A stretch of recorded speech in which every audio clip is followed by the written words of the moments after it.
Hi fellas and welcome to my gossips. الكي دراما اللي انا هحكي لكم عليها النهارده مسلسل أليس. هي ما حصلتش كتير في الكي دراما ومحتاجه وقت كبير قوي عشان تعرفوا تستنتجوا الاحداث بتاعتها. مش عايزه اطول عليكم وعايزه اخش في الموضوع على طول لان هو بجد مشوق جدا. الاحداث بتبدا مع مكان غريب، عالم موجود مع بنته في المكتب وحد بيتهجم عليه وبيقرر ان هو عايز يقتله. في اتنين تانيين بقى جايين يحموه وفعلا بيموتوا الراجل اللي هو قتل العالم لان هو كان خلاص فات الاوان، وبيحاولوا ان هم يحموا بنته. بس في حاجه هتحصل ان الاتنين اللي جم يحموه دول هما مش اتنين عاديين خالص، هما اتنين مسافرين عبر الزمن. ومش بس كده، هما شغالين في اكبر شركه موجوده هناك بتسفر الناس عبر الزمن. وهما كانوا جايين يحموا، مش يحموا العالم بس، هما جايين عشان يحموا الكتاب اللي مع العالم.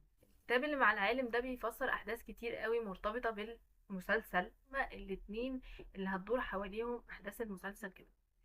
المسلسل سفر عبر الزمن، بس هو مش احداث تقليديه خالص، بالعكس هو احداث خيال علمي، مالتيفيرس، اكوان متعدده. البنت المحققه دي، لان هو اصلا الاثنين اللي جايين في السفر عبر الزمن دول اتنين محققين متجوزين. فهنلاحظ ان هي هتطلع حامل، وطبعا جوزها هيهزقها لان هي انت ازاي تسافري وانت حامل، انت لازم تتخلصي من البيبي ده لان انت لو رجعتي بيه تاني هيحصل له تشوه، واحنا مش عايزين كده. هنحس ان هو ايفل قوي او ان هو شرير. هي هتقرر ان هي هتفضل موجودة في المكان ده، مش هتسافر بطريقة ما. مش عايزة احرق كل الاحداث. وهي فعلا هتكون غيرت اسمها، واحنا هنشوف ان هو هيرجع. بس ان هو ما دورش عليها، ما عملش مجهود حتى. بس هنلاحظ العكس. مش عايزة احرق لكم برضه ان هو هيطلع بيحبها جدا بطريقة ما. كان بيدور عليها. ما سكتش. الأم هتعيش مع ابنها فترة كويسة وهتبين له قد ايه ان هي بتحبها وتبقى أم جميلة جدا. من ناحية تانية المخرج هيحاول يبين لنا ان الولد اللي هيطلع ده 100% هيطلع سيريال كيلر. بس المفاجأة ان هو هيطلع ظابط، وظابط شاطر كمان. ليه هيطلع ظابط؟ هتكتشفوا الأحداث. بس 1 لأن مامته هتموت بطريقة بشعة جدا بجد. نمبر 2 ان اللي هيتبناه هو آه، يعني بوليس، اللي هو الشخص اللي كان بيحقق معاه في الاول، لان هو اول ما دخل الجامعة في بنت رمت نفسها من فوق، فهم افتكروا ان هو اللي رماها. فهو حقق معاه وفهم ان هو مش هو اللي عمل. وهو قرر ان هو يتبناه بعد ما مامته ماتت ويعلمه ان هو يبقى بوليس مان. وفعلا بقى بوليس مان شاطر جدا زي ما قلت لكم. بعدين بقى هنكتشف الاحداث في حاجات بتحصل معاه غريبه. اولا ان هو هيقابل واحده شبه مامته، آه وبعدين هيلاقي في ناس بتسافر عبر الزمن، وهيلاقي آلة غريبة. الآلة الغريبة دي هي اللي هتوصله بالبنت اللي هي شبه مامته، بس هي تطلع مش مامته وهيحبوا بعض. عارفة ان في حاجة حرام في النص، بس هو ده المقصد او الغرض من يعني اللي المخرج عمله. لان كون ان الام قررت ان هي تبقى في زمن غير الزمن بتاعها، ده عمل تشويش في الاحداث كبير جدا، لدرجة ان احنا هنشوف نسخة تانية منها بس هي مش هي، واخدة نفس الاسم ويعتبر نفس الشغلانة او الكلية اللي هي كانت فيها. بس هتطلع مش هي لان باباها ومامتها مختلفين، عاشت معاهم. وهتفضل بتماطل بقى، مش عايزة تساعد الشرطي ده لان هو انت بتكتشف حاجة اصلا معدية الزمن، بس هي هتبقى بتفهم فيها يعني. ومقتنعة بيها جدا، اللي هو السفر عبر الزمن. وهنعرف ان هي اللي بنت السفر عبر الزمن ده بعدين، يعني مامته هي اللي بنت السفر عبر الزمن. في احداث كتير قوي هتربط الماضي بالحاضر في المسلسل. وهتبين قد ايه الماضي فعلا بيأثر في الحاضر زي. فده بيبين لنا قد ايه الاتنين مرتبطين ببعض حتى لو في اكوان مختلفة. تمام.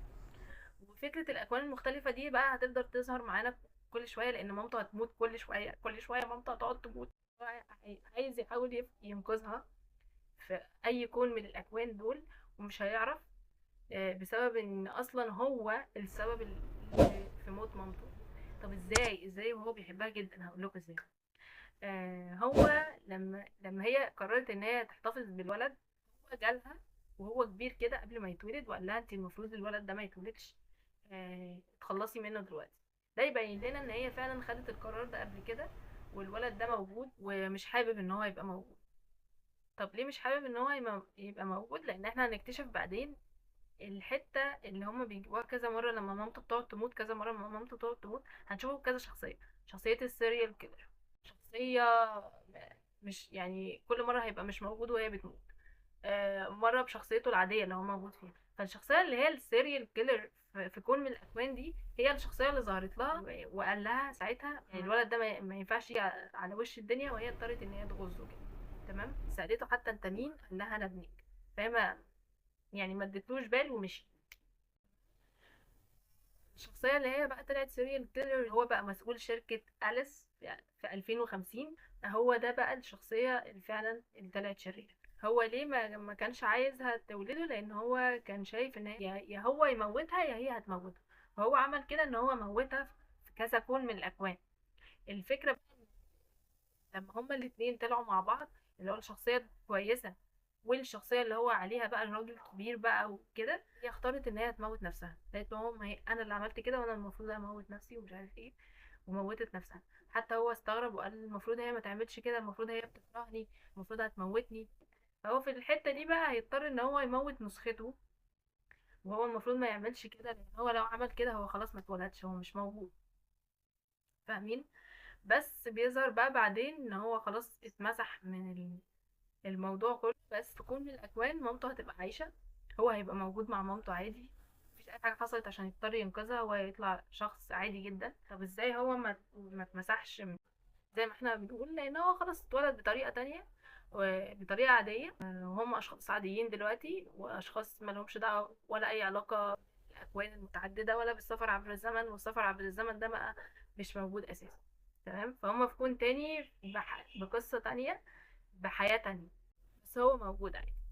ما تفهم، هو خيال علمي. انا قلت لكم هو خيال علمي وفي تشويش بيحصل. والتشويش اللي بيحصل ده مقصود.